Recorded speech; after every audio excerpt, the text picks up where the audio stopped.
بیٹھ جاؤ بھائی، بیٹھ جاؤ، ڈسٹرب مت کرو آپ لوگ، بیٹھ جاؤ، لگا کے بیٹھ جاؤ. چلو.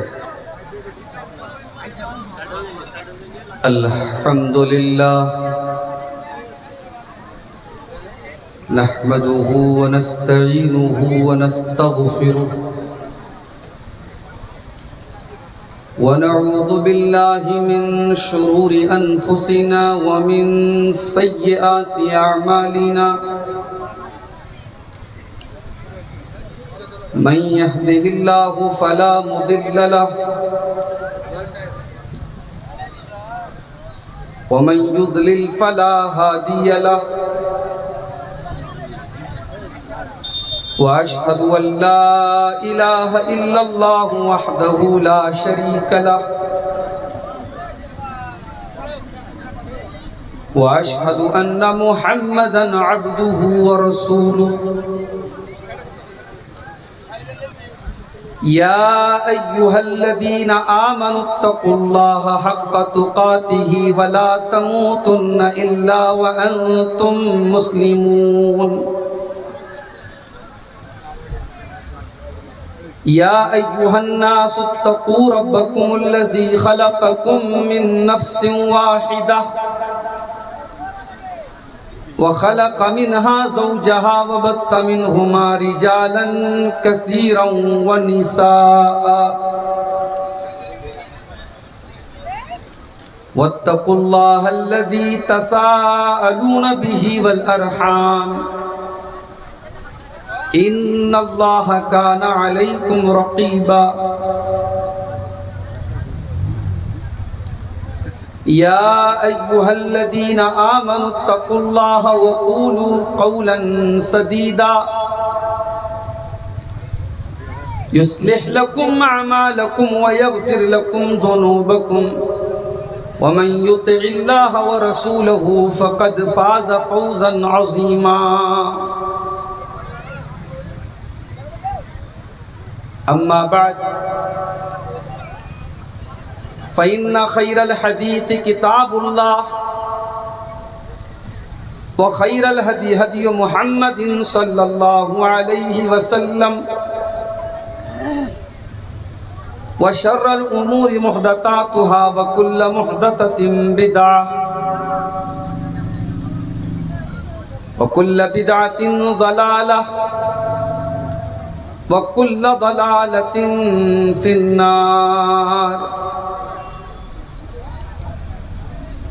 أعوذ بالله من الشيطان الرجيم. بسم الله الرحمن الرحيم. ثم قست قلوبكم من بعد ذلك فهي كالحجارة أو أشد قسوة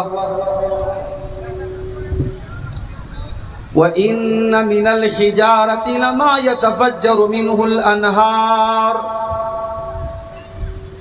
وَإِنَّ مِنْهَا لَمَا يَشَّقَّقُ فَيَخْرُجُ مِنْهُ الْمَاءُ وَإِنَّ مِنْهَا لَمَا يَهْبِطُ مِنْ خَشْيَةِ اللَّهِ وَمَا اللَّهُ بِغَافِلٍ عَمَّا تَعْمَلُونَ.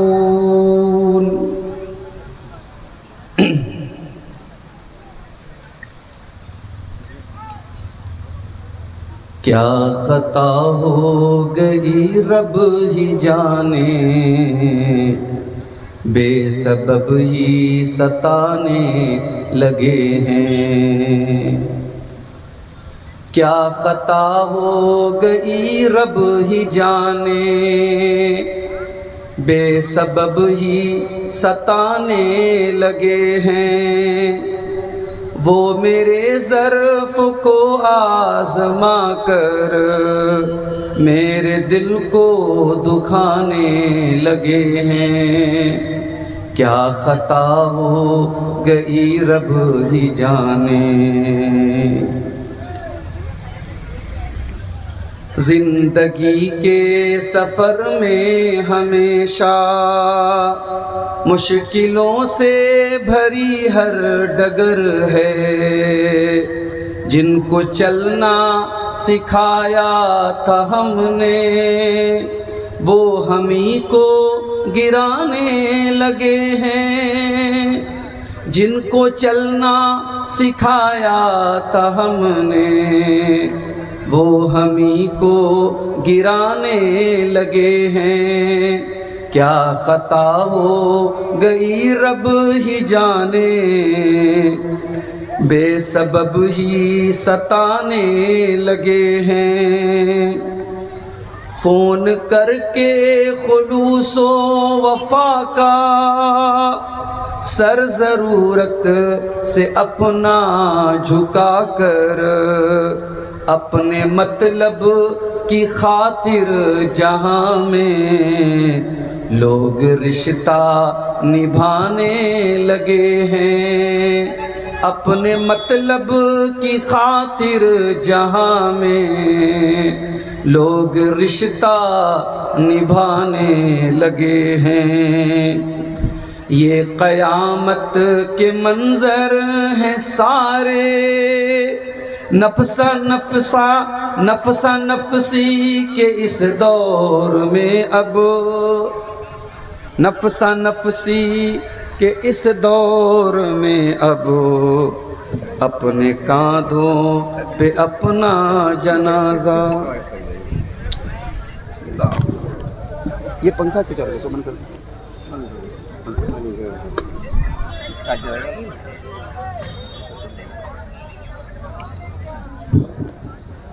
یہ قیامت کے منظر ہیں سارے، نفسا نفسی کے اس دور میں اب، اپنے کاندھے پہ اپنا جنازہ لوگ خود ہی اٹھانے لگے ہیں، لوگ خود ہی اٹھانے لگے ہیں۔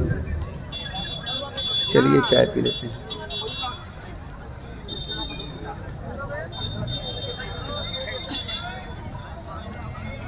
محترم علماء کرام، بزرگوں اور دوستوں، نوجوان ساتھیوں، ماں اور بہنوں، پیارے بچوں،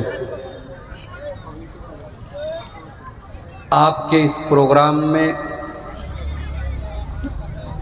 میرا جو شیڈیول تھا اس کے مطابق مجھے 11 بجے یہاں پہنچ جانا چاہیے تھا، لیکن حالات کچھ ایسے ہوئے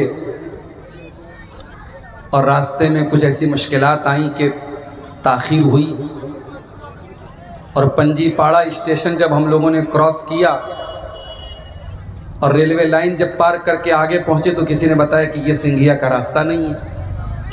وہاں سے پھر بیک آئے تو فاٹک بند، تو آدھا گھنٹہ اس میں ہم لوگوں کا برباد ہو گیا۔ بہرحال کشن گنج کے اس دور افتادہ علاقے میں رات کے تقریباً 12:30 بج چکے ہیں اور آپ حضرات اس پنڈال کے نیچے بیٹھے ہوئے ہیں۔ یہ اس بات کی دلیل ہے کہ آپ کے سینوں میں قرآن و حدیث کی محبت موجود ہے اور آپ قرآن و حدیث کی باتوں کو سننے کا جذبہ اور شوق رکھتے ہیں، ورنہ عام طور سے 12 بجے کے بعد اب جو ماحول بن رہا ہے سیمانچل کا اور خاص طور سے کشن گنج وغیرہ کا 12 بجے کے بعد لوگ جانے لگتے ہیں، لیکن مجھے خوشی ہے اس بات کی کہ آپ نے میری مجبوری کو سمجھا اور بیٹھے رہے۔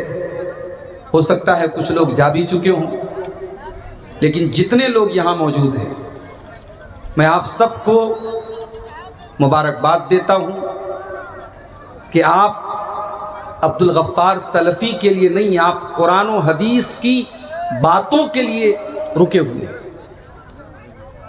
میں ابھی جب پہنچا یہاں پنجی پاڑا اسٹیشن پر تو کوئی بارات جا رہی تھی، اور آپ جانتے ہیں کہ جب بارات جاتی ہے تو گاڑیوں پر دلہا اور دلہن کا نام بھی لکھا رہتا ہے۔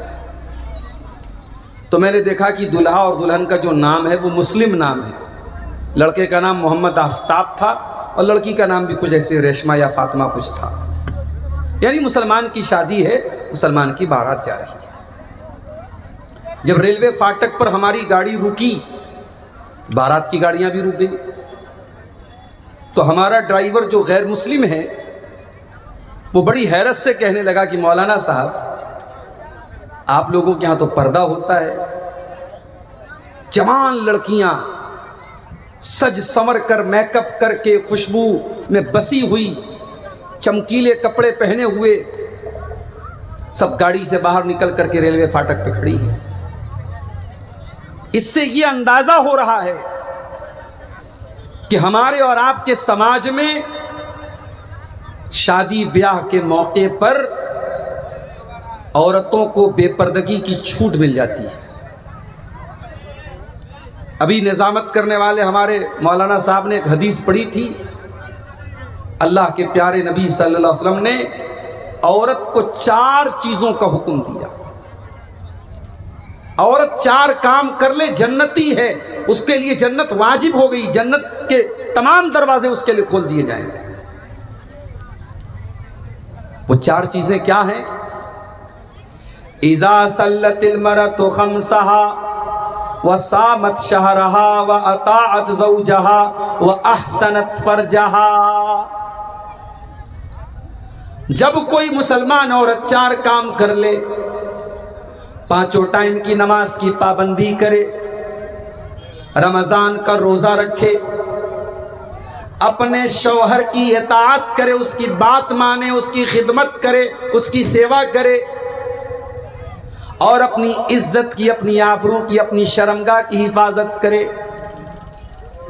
معاف کرنا میرے پیارے ساتھیوں، عورت کی شرمگاہ کی حفاظت کا ایک راستہ یہ بھی ہے کہ عورت جب گھر کے باہر نکلے تو پردے میں نکلے، اپنی سندرتا کو، اپنی بیوٹی کو، اپنے شریر کو کسی غیر کے سامنے ظاہر نہ کرے۔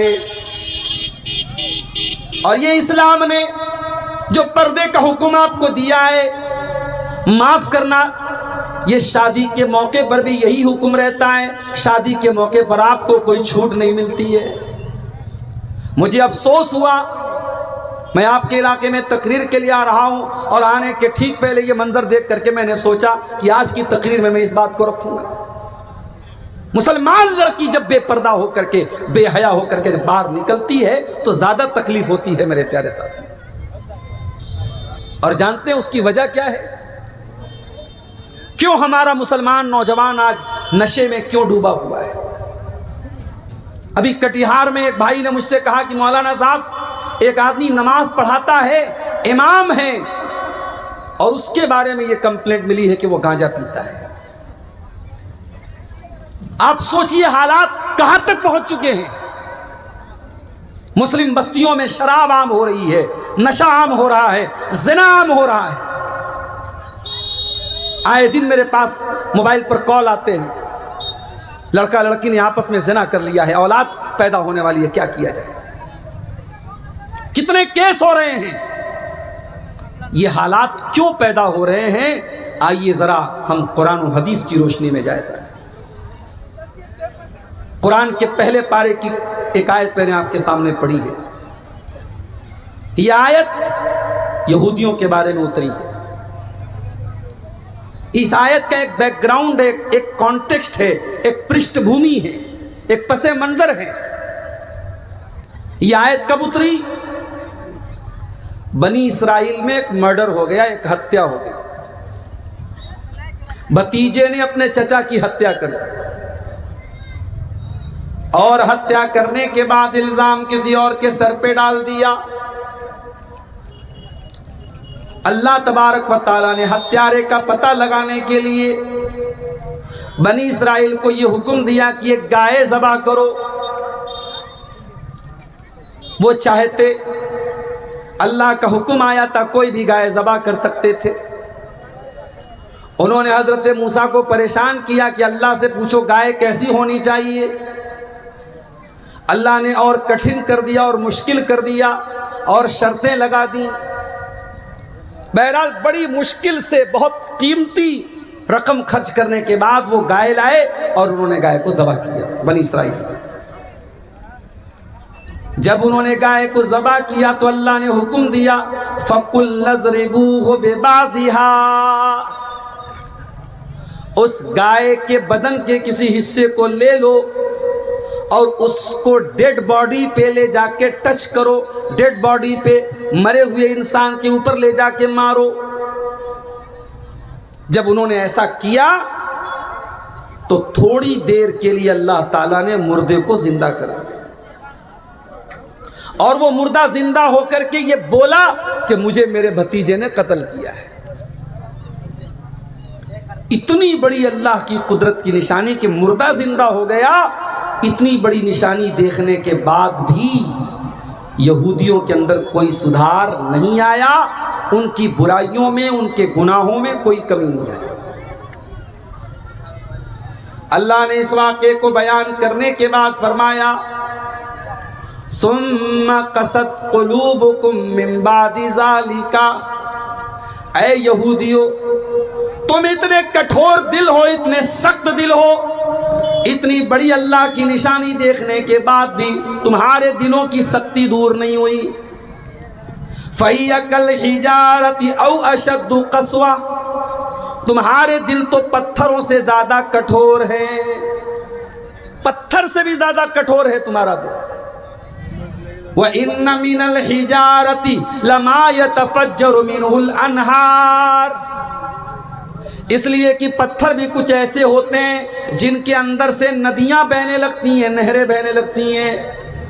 وَإِنَّ مِنْهَا لَمَا يَشَّقَّقُ فَيَخْرُجُ مِنْهُ الْمَاءُ، ارے پتھر بھی کچھ ایسے ہوتے ہیں کہ پتھر کے اوپر جب بار بار پانی پڑتا ہے تو پتھر سے پانی نکلنے لگتا ہے، پانی پتھر پھٹ جاتا ہے، اس کے اندر سے پانی نکلنے لگتا ہے۔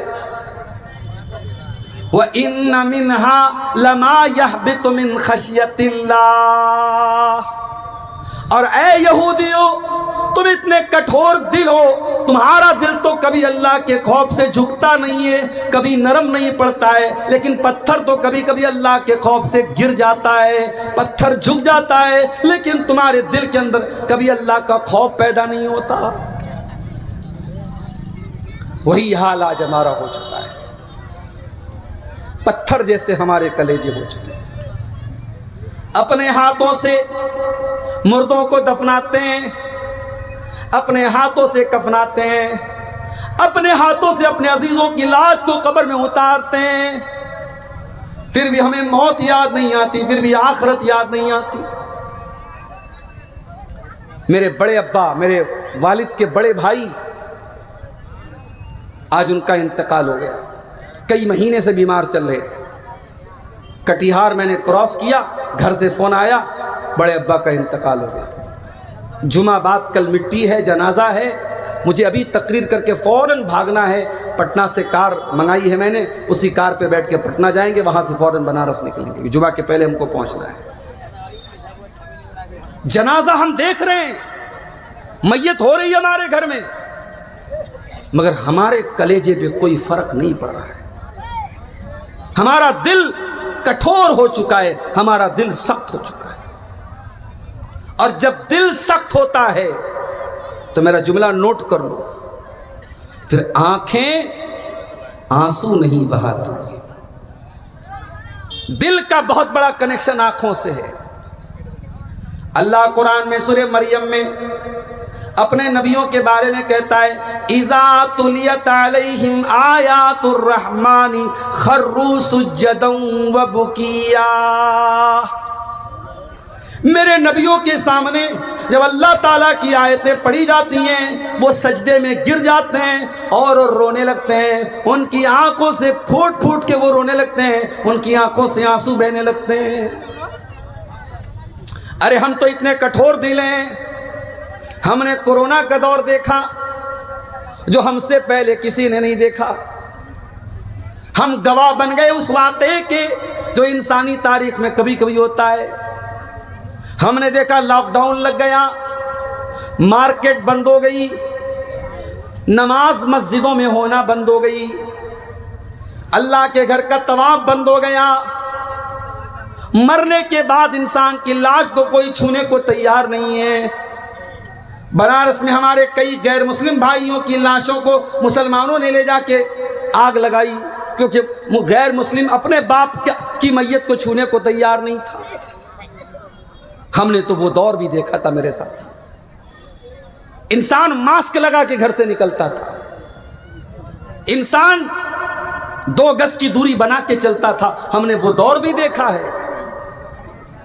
قرآن کہتا ہے فَلَوْلَا إِذْ جَاءَهُمْ بَأْسُنَا تَضَرَّعُوا وَلَكِنْ قَسَتْ قُلُوبُهُمْ وَزَيَّنَ لَهُمُ الشَّيْطَانُ مَا كَانُوا يَعْمَلُونَ۔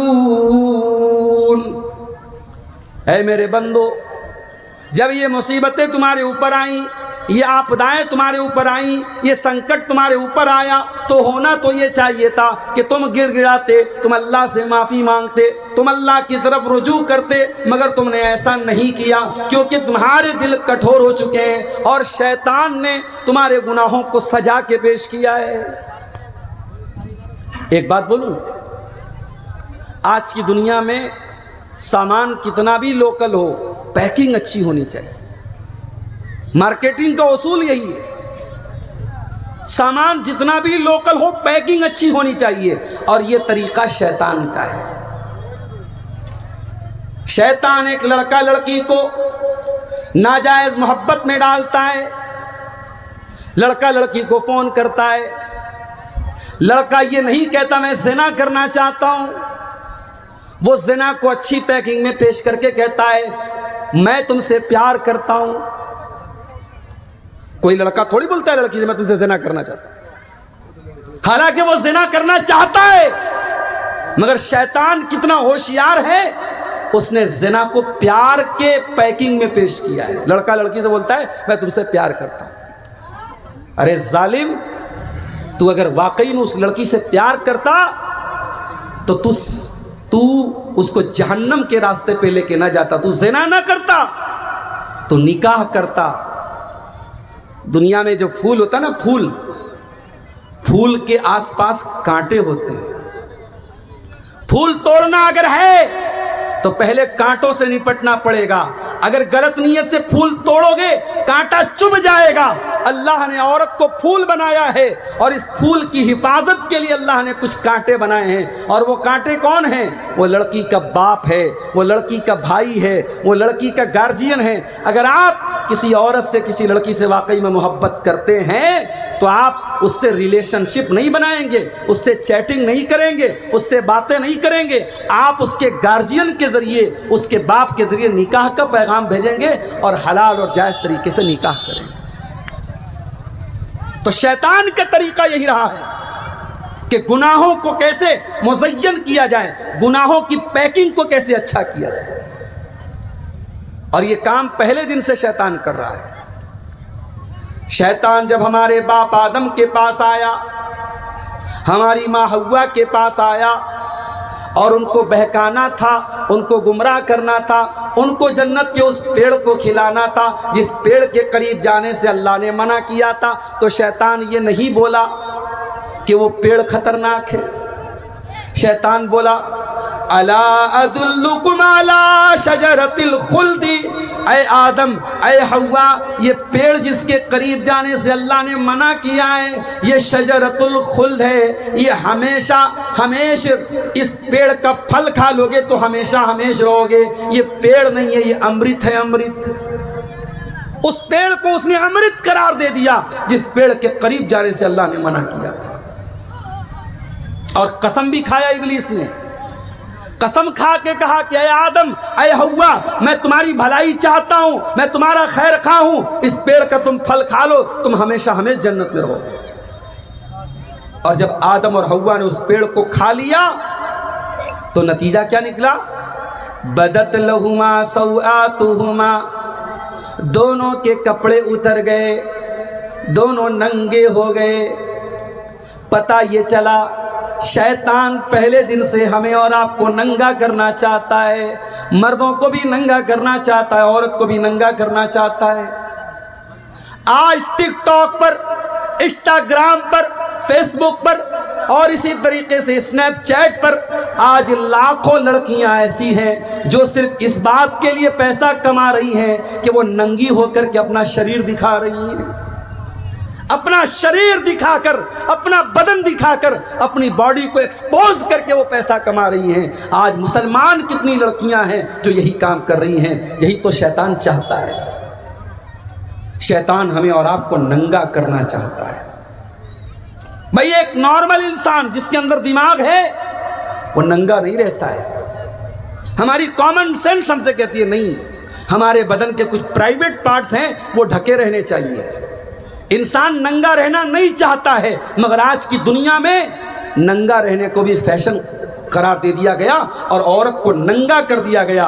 یاد رکھو میرے پیارے ساتھیوں، یہ ننگا رہنا یہ شیطان کی چال ہے، یہ شیطان کا مشن ہے۔ آدم کے بدن سے کپڑا اتر گیا، حوا کے بدن سے کپڑا اتر گیا، دونوں ننگے ہو گئے۔ قرآن کہتا ہے فَطَفِقَا يَقْصِفَانِ عَلَيْهِمَا مِنْ وَرَقِ الْجَنَّةِ، دونوں جنت کے پتوں سے اپنی شرمگاہ کو چھپانے لگے۔ دونوں کو ننگا رہنا گوارا نہیں ہے، دونوں اپنے ستر کو اپنی شرمگاہ کو چھپانے لگے۔ پھر اللہ نے آواز دی، اے آدم اے حوا، کیا میں نے منع نہیں کیا تھا اس پیڑ کے قریب مت جانا؟ تم کیوں گئے؟ تم نے کیوں شیطان کی بات مان لی؟ کیا میں نے نہیں کہا تھا شیطان تمہارا کھلا ہوا دشمن ہے؟ تب آدم اور حوا نے توبہ کی۔ قَالَ رَبَّنَا ظَلَمْنَا أَنفُسَنَا وَإِن لَّمْ تَغْفِرْ لَنَا وَتَرْحَمْنَا لَنَكُونَنَّ مِنَ الْخَاسِرِينَ۔ کہا کہ اے پروردگار، بے شک ہم نے غلطی کی، ہم نے اپنے نفس کے اوپر ظلم کیا، اور تو نے اگر نہیں بخشا اور تو نے رحم نہیں کیا، اے اللہ ہم خسارہ اٹھانے والوں میں سے ہو جائیں گے۔ او لوگو، آدم کی اولاد ہو، سچے دل سے توبہ کر لو۔ او میرے نوجوانوں، او میری پیاری ماں بہنوں، اگر واقعی میں کوئی گناہ ہو رہا ہے، کوئی غلط کام ہو رہا ہے، ابلیس کا طریقہ نہ اپناؤ، گناہ کر کے ڈٹائی نہ کرو، چوری کر کے سینہ زوری نہ کرو، آدم کا طریقہ اپناؤ، حوا کا طریقہ اپناؤ۔ اگر گناہ ہو گیا ہے سچی توبہ کر لو، اللہ کے سامنے آنسو بہا لو، اللہ سے معافی مانگ لو، اللہ معاف کر دے گا، اللہ معاف کر دے گا میرے ساتھی۔ اللہ کو وہ آنکھ بہت پسند ہے جس آنکھ سے اللہ کے خوف سے آنسو بہتا ہو۔ قیامت کا دن ہوگا، سورج 1 میل کی دوری پر ہوگا، لوگ پسینے میں ڈوبے ہوئے ہوں گے۔ اللہ تبارک و تعالی اپنے کچھ بندوں کو اپنے عرش کا سایہ دے گا، بڑے خوش نصیب ہوں گے وہ۔ دعا کرو اللہ ہم کو بھی ان خوش نصیبوں میں شامل فرما دے۔ اللہ تعالیٰ اپنے کچھ بندوں کو اپنے عرش کا سایہ دے گا، ان کو قیامت کے دن گرمی نہیں لگے گی، ان کو پسینہ نہیں ہوگا، وہ پریشان نہیں ہوں گے۔ آؤ ذرا پوچھتے ہیں اللہ کے نبی سے وہ کون لوگ ہیں؟ اللہ کے نبی فرماتے ہیں وہ 7 طریقے کے لوگ ہیں، اور ان 7 میں ایک وہ آدمی بھی ہے، وَرَجُلٌ ذَكَرَ اللَّهَ خَالِيًا فَفَاضَتْ عَيْنَاهُ، جس نے اکیلے میں اللہ کو یاد کیا اور اس کی آنکھوں سے آنسو بہنے لگے، اس انسان کو اللہ تعالیٰ قیامت کے دن اپنے عرش کا سایہ دے گا۔ ہماری آنکھوں سے آنسو کیوں نہیں بہتے میرے بھائیوں؟ کیونکہ ہمارے دل کٹھور ہو چکے ہیں۔ ہم تو قرآن پڑھتے ہیں تب بھی ہماری آنکھ سے آنسو نہیں بہتا۔ ابھی میں نے ایک ویڈیو دیکھا مکہ کا، ایک بوڑھا انسان خانے کعبہ کے پاس بیٹھ کر اللہ سے دعائیں کر رہا ہے، اور رو رو کے دعائیں کر رہا ہے، اور ایسے دعا کر رہا ہے جیسے کوئی بچہ اپنی ماں سے ضد کر کے اپنی بات منواتا ہے۔ وہ بوڑھا انسان اللہ کی بارگاہ میں پھوٹ پھوٹ کے رو رہا ہے، اللہ کے سامنے ہاتھ پھیلا پھیلا کے اللہ کے سامنے گڑگڑا رہا ہے، اللہ سے مانگ رہا ہے۔ میرے پیارے ساتھیوں، اللہ ان دلوں کو پسند کرتا ہے جن دلوں کے اندر گناہوں کی مہر نہ لگی ہو، جو دل نرم ہو، جو دل کٹھور نہ ہو، جو دل سخت نہ ہو۔ اور یاد رکھو جتنا پاپ کرو گے اتنا یہ دل سخت ہوتا چلا جائے گا۔ اور یہ بات میں نہیں کہہ رہا ہوں، یہ بات اللہ کے آخری نبی جناب محمد رسول اللہ صلی اللہ علیہ وسلم فرماتے ہیں۔ اللہ کے نبی فرماتے ہیں جب انسان کوئی غلطی کرتا ہے، کوئی گناہ کرتا ہے، نُقِطَتْ فِي قَلْبِهِ نُقْطَةٌ سَوْدَاء، اس کے دل پر ایک کالے رنگ کا دھبا ڈال دیا جاتا ہے۔ اگر بندہ توبہ کر لیتا ہے، اللہ سے معافی مانگ لیتا ہے، وہ کالا دھبا مٹا دیا جاتا ہے، ورنہ جتنا وہ گناہ کرتا چلا جاتا ہے اتنے وہ کالے دھبے بڑھتے چلے جاتے ہیں، حتیٰ تعلو قلبہ، یہاں تک کہ وہ کالے دھبے اس کے پورے دل کے اوپر چھا جاتے ہیں، پورا کا پورا دل کالا ہو جاتا ہے۔ اور جب دل کالا ہو جاتا ہے پھر قرآن کی آیتیں اس کے اوپر اثر نہیں کرتی، پھر نبی کی حدیثیں اس کے اوپر اثر نہیں کرتی۔ کیا بات ہے میرے بھائی، کیوں آج اتنی لمبی لمبی تقریریں ہو رہی ہیں اور ہمارے سماج میں کوئی اثر نہیں پڑ رہا ہے؟ شراب پینے والوں میں کوئی کمی نہیں، زنا کرنے والوں میں کوئی کمی نہیں، بے پردگی کرنے والوں میں کوئی کمی نہیں، کیوں؟ کیونکہ دل کالا ہو چکا ہے، دل کٹھور ہو چکا ہے۔ ایک ڈاکو تھا، ڈاکہ ڈالنے گیا، ایک مکان کی چھت پہ کودا، رات کا سناٹا تھا، کوئی اللہ کا بندہ قرآن پڑھ رہا تھا، اور قرآن پڑھتے پڑھتے سورہ حدید کی یہ آیت اس کی نظروں سے گزری۔ وہ اللہ کا بندہ رات میں قرآن کی تلاوت کر رہا تھا اور یہ آیت پڑھ رہا تھا، أَلَمْ يَأْنِ لِلَّذِينَ آمَنُوا أَن تَخْشَعَ قُلُوبُهُمْ لِذِكْرِ اللَّهِ، کیا ابھی ایمان والوں کے لیے وہ سمے نہیں آیا، وہ وقت نہیں آیا کہ اللہ کا کلام سن کر کے ان کے دل پگھل جائیں، ان کے دل نرم پڑ جائیں، وہ اللہ کی طرف جھک جائیں؟ اس ڈاکو نے جب قرآن کی یہ آیت سنی، کہا اے اللہ، میں کتنا بڑا ظالم ہوں، میں رات میں ڈاکہ ڈال رہا ہوں، میں چوری کر رہا ہوں، اور کوئی اللہ کا بندہ رات میں قرآن پڑھ رہا ہے اور قرآن پڑھ کے یہ دعوت دے رہا ہے کہ کیا ابھی ایمان والوں کے لیے وہ سمے نہیں آیا کہ ان کے دل اللہ کا کلام سن کے پگھل جائیں؟ وہ ڈاکو توبہ کر لیتا ہے، چوری کا ارادہ چھوڑ دیتا ہے، وہاں سے باہر نکلتا ہے، بارش ہونے لگی، ایک جگہ لوگ بارش کی وجہ سے رکے ہوئے تھے، کھڑے ہوئے تھے، وہ بھی وہیں جا کے کھڑا ہو گیا، بارش رک گئی، کچھ لوگوں نے کہا چلو ہمیں آگے بڑھنا چاہیے، کچھ لوگوں نے کہا نہیں ہمیں آگے نہیں بڑھنا چاہیے، یہ بہت بڑے ڈاکو کا ایریا ہے، یہ فضیل ابن عیاض کا ایریا ہے، وہ بہت بڑا ڈاکو ہے، وہ ہمیں لوٹ لے گا، ہمیں مار دے گا۔ فضیل ابن عیاض وہی ڈاکو تھا جو توبہ کر چکا تھا، اس کی آنکھوں سے آنسو بہنے لگے، رونے لگا اور کہنے لگا اے اللہ، میں کتنا بڑا ظالم ہوں کہ لوگ مجھ سے، اللہ سے نہ ڈر کے لوگ مجھ سے ڈرتے ہیں، اور میرے ڈر کی وجہ سے لوگ سفر نہیں کرتے ہیں۔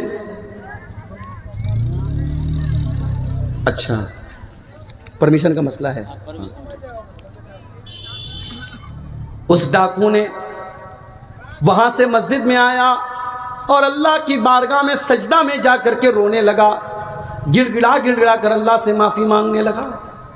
میرے بھائیوں، آج بھی وقت ہے ہمارے پاس۔ میرے نوجوانوں، میں جانتا ہوں نوجوانوں کے اندر کون کون سی خرابیاں پائی جا رہی ہیں، مجھے معلوم ہے، سب کے پاس انٹرنیٹ ہے، موبائل ہے، آپ کی راتیں کہاں گزر رہی ہیں، آپ کا دن کہاں گزر رہا ہے، مگر یہ بات یاد رکھو میرے نوجوانوں، یہ ٹائم جو آپ کو ملا ہے، یہ سمے جو آپ کو ملا ہے، کل قیامت کے دن یہی سمے، یہی ٹائم آپ کے لیے حجت بنے گا۔ یا تو اگر آپ نے اس سمے کا صحیح استعمال کیا ہے تو یہ سمے آپ کو جنت میں لے کے جائے گا، اور اگر اس سمے کا درپیوگ کیا ہے، اس کا غلط استعمال کیا ہے، تو اسی سمے کے غلط استعمال کی وجہ سے ہمیں اور آپ کو جہنم میں جانا پڑ سکتا ہے۔ پرچی آ چکی ہے میرے پاس، چونکہ 12 بجے تک کا پرمیشن تھا، قانون کا النگھن ہو رہا ہے، پروگرام کو ختم کرنا ہے، میں آخری بات کر کے بات ختم کر رہا ہوں۔ چندہ میں نہیں کرتا ہوں بھائی، آپ لوگ جو منتظمین آپ کے بیچ میں جا رہے ہیں، ادارے کا چندہ ہے نا، مدرسے کا، مسجد کا ہے، مدرسے کا ہے، بنات کا ادارہ ہے، اس کے لیے تعاون بھی آپ کرتے ہوئے جائیں گے انشاءاللہ۔ جو بھی لوگ موجود ہیں یہاں پہ آئیں، یہ بار کوڈ بھی رکھا ہوا ہے، اس کو آن لائن بھی کر سکتے ہیں، کیش میں بھی دے سکتے ہیں۔ میں تقریر ختم کرنے کے کگار پہ ہوں، کیونکہ پروگرام کا پرمیشن 12 ہی بجے تک کا ملا تھا، پروگرام آلریڈی لیٹ ہو چکا ہے۔ میں عرض یہ کر رہا ہوں میرے پیارے نوجوان ساتھی، اللہ سے توبہ کر لو میرے بھائی، اللہ سے معافی مانگ لو، جہنم کی آگ سے اپنے آپ کو بچا لو۔ اور جہنم کی آگ سے بچانے ہی کے لیے پروگرام منعقد ہوتے ہیں، یہ جو جلسے ہوتے ہیں، آپ کو یہاں کے جو دان دیتے ہیں، صدقہ کرتے ہیں، کس لیے دیتے ہیں؟ اللہ کے نبی نے فرمایا اتقوا النار ولو بشق تمرہ، جہنم کی آگ سے بچو اگرچہ تمہیں اللہ کی راہ میں کھجور کا ایک ٹکڑا ہی دینا کیوں نہ پڑے، ایک کھجور کا ٹکڑا بھی دے کر کے اپنے آپ کو جہنم کی آگ سے بچا سکتے ہو۔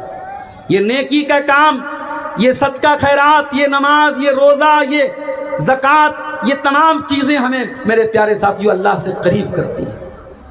اللہ قرآن میں کہتا ہے جب جہنمی جہنم میں جائیں گے تو چلائیں گے وَهُمْ يَسْتَرِقُونَ فِيهَا رَبَّنَا أَخْرِجْنَا مِنْهَا نَعْمَلْ صَالِحًا غَيْرَ الَّذِي كُنَّا نَعْمَلْ، جہنمی جہنم میں جانے کے بعد چیخیں گے، چلائیں گے اور کہیں گے اے اللہ تو جہنم سے ہم کو نکال دے، ہم وعدہ کرتے ہیں اب ہم وہ عمل نہیں کریں گے جو اب تک کرتے تھے۔ اللہ فرمائے گا اولم نعمرکم ما یتذکر فیہ من تذکر وجاءکم النذیر، اے میرے بندو 60 سال کی زندگی تم کو ملی، 40 سال کی زندگی تم کو ملی، جوانی ملی، بچپن ملا، بڑھاپا ملا، تم کو پورا سمے دیا گیا، تم نے اپنے سمے کا غلط استعمال کیا، ڈرانے والا بھی تمہارے پاس آیا، نبی بھی تمہارے پاس آئے، رسول بھی تمہارے پاس آئے، تم نہیں سدھرے، تم نے بات نہیں مانی، تو آج تم کو جہنم کا مزہ چکھنا پڑے گا۔ تو میرے بھائیوں اپنے دل کی سختی کو دور کرو۔ دل کی سختی کیسے دور ہوگی؟ سن لیجئے، جلدی جلدی چند باتیں بتا دیتا ہوں، نوٹ کر لیجئے، دماغ کے کسی کونے میں بٹھا لیجئے۔ دل کی سختی اگر دور کرنا ہے تو پہلا کام یہ کرو، نماز کی پابندی کرو۔ وَلَذِكْرُ اللَّهِ أَكْبَرُ، نماز اللہ کا ذکر ہے اور یہ بہت بڑی چیز ہے۔ نماز پڑھو گے آٹومیٹک بہت ساری برائیوں سے بچو گے۔ جس کی زندگی میں نماز نہیں ہے وہ منمانی کرے گا، وہ کتے کی طرح کہیں کھڑے ہو کے پیشاب کرے گا، اسے استنجا کا خیال نہیں، اسے پاکی کا خیال نہیں، اسے ناپاکی کا خیال نہیں۔ اور جو نماز کی پابندی کرے گا وہ کپڑے کی بھی حفاظت کرے گا، وہ بدن کی بھی حفاظت کرے گا۔ تو پہلا کام کیا کرنا ہے؟ نماز کی پابندی کرو۔ دوسرا کام، زیادہ سے زیادہ قرآن سے اپنا تعلق جوڑ دو۔ قرآن بھی دلوں کو نرم کرتا ہے۔ لو انزلنا هذا القرآن على جبل لرأيته خاشعا متصدعا من خشية الله، اللہ تعالیٰ بولتا ہے اگر اس قرآن کو ہم کسی پہاڑ پہ اتارتے، پہاڑ بھی اللہ کے خوف سے چور چور ہو جاتا۔ اے انسان، تیرے دل کی کیا اوقات ہے، تیرے دل کی کیا حیثیت ہے؟ تیرا دل تو گوشت پوست کا بنا ہوا ملائم سا دل ہے، قرآن تو پہاڑ کو بھی چور چور کر سکتا ہے۔ تو سچی توبہ تو کر، تو اللہ سے معافی تو مانگ۔ تو قرآن پڑھیے، اس سے دل آپ کا نرم ہوگا۔ تیسرا کام، اگر دل کو نرم کرنا ہے، دل کی کٹھورتا کو دور کرنا ہے تو قبرستان جایا کرو، مردوں کو دیکھا کرو، قبروں کو دیکھا کرو، اس سے بھی آپ کو موت یاد آئے گی، اس سے آپ کا دل نرم ہوگا۔ اللہ کے نبی فرماتے ہیں اکثروا ذکر حادم اللذات، لذتوں کو توڑ دینے والی چیز موت کو زیادہ سے زیادہ یاد کیا کرو۔ کبھی قبرستان میں جاؤ اور سوچو ہمیں بھی مرنا ہے اور یہیں آنا ہے، یہ زمین چھوڑ کے جانا ہے، یہ جائیداد چھوڑ کے جانا ہے، بیوی بچوں کو چھوڑ کے جانا ہے، اور اسی قبر میں جا کر کے اپنے عمل کا حساب و کتاب دینا ہے۔ جب تم قبرستان جا کے یہ سوچو گے تمہارا دل نرم پڑ جائے گا۔ اور دل کو اگر نرم کرنا ہے تو ایک چیز، بہت اہم چیز میرے پیارے ساتھیوں، کسی غریب، کسی یتیم کی پرورش اپنے ذمے لے لو۔ کسی مدرسے میں اگر یتیم بچیاں پڑھ رہی ہیں، ان کی پڑھائی اپنے ذمے لے لو، ان کا خرچہ اپنے ذمے لے لو۔ یتیم کے سر پہ محبت سے ہاتھ پھیر دو۔ اللہ کے پیارے نبی کے پاس ایک صحابی آئے، اے اللہ کے نبی، میرا دل بڑا سخت ہے، میرا دل بڑا کٹھور ہے، میں اس دل کی سختی کو دور کرنے کے لیے کیا کرنا چاہیے؟ اللہ کے پیارے نبی نے فرمایا دل کی سختی کو اگر دور کرنا ہے ایک کام کرو، امسح برأس الیتیم، کسی یتیم کے سر پہ محبت سے ہاتھ پھیر دو۔ یتیم کے سر پہ محبت سے ہاتھ پھیر دو۔ کسی غریب کا سہارا بن جاؤ، کسی بیوہ کا سہارا بن جاؤ، کسی غریب پر ترس کھا جاؤ، اس سے بھی آپ کا دل نرم پڑ جائے گا۔ میرے پیارے ساتھیوں، دل کی سختی کو دور کرنے کے لیے ہمیں ایک دعا بھی اللہ کے نبی نے سکھائی ہے، وہ دعا بھی ہمیں پڑھنی چاہیے۔ وہ دعا کیا ہے؟ یا مقلب القلوب ثبت قلبی علی دینک، یا مصرف القلوب صرف قلوبنا علی طاعتک۔ اے دلوں کے پلٹنے والے، ہمارے دل کو اپنے دین کی طرف پلٹ دے۔ اے دلوں کے پھیرنے والے، ہمارے دلوں کو اپنی شریعت کی طرف پھیر دے، کیونکہ دل کا کنٹرول اللہ کے ہاتھ میں ہے۔ یہ دعا جب آپ پڑھیں گے انشاءاللہ اللہ تعالیٰ آپ کے دل کی رکشا کرے گا، آپ کے دل کی حفاظت کرے گا۔ میرے عزیز ساتھیوں، میرے بزرگوں، دل کی سختی کے تعلق سے یہ چند باتیں میں نے آپ کے سامنے رکھی ہیں، چونکہ پروگرام کے منتظمین کی طرف سے یہ ڈائریکشن دیا گیا ہے کہ پروگرام کو اب ختم کیا جائے، اور لوگ بھی اب دھیرے دھیرے گھروں کی طرف روانہ ہو رہے ہیں۔ میں انہی گزارشات کے ساتھ یہ دعا کرتا ہوں اللہ تعالی ہم سب کے دلوں کی حفاظت فرمائے، رب العالمین ہمارے دلوں کی سختی کو دور فرمائے۔ جس ادارے کے لیے آج کا یہ پروگرام ہوا ہے اللہ اس ادارے کو مزید ترقی عطا فرمائے، اللہ تعالی ہم سب کے مال و منال میں برکت عطا فرمائے، ہمیں جو بیمار ہیں ان کو صحت عطا فرمائے، جو اللہ کو پیارے ہو چکے ہیں اللہ انہیں اہل توحید کی مغفرت فرمائے، اللہ جب تک دنیا میں زندہ رکھے اسلام پر زندہ رکھے اور ہمارا خاتمہ ایمان پر ہو، آمین۔ وآخر دعوانا الحمدللہ رب العالمین، والسلام علیکم ورحمۃ اللہ وبرکاتہ۔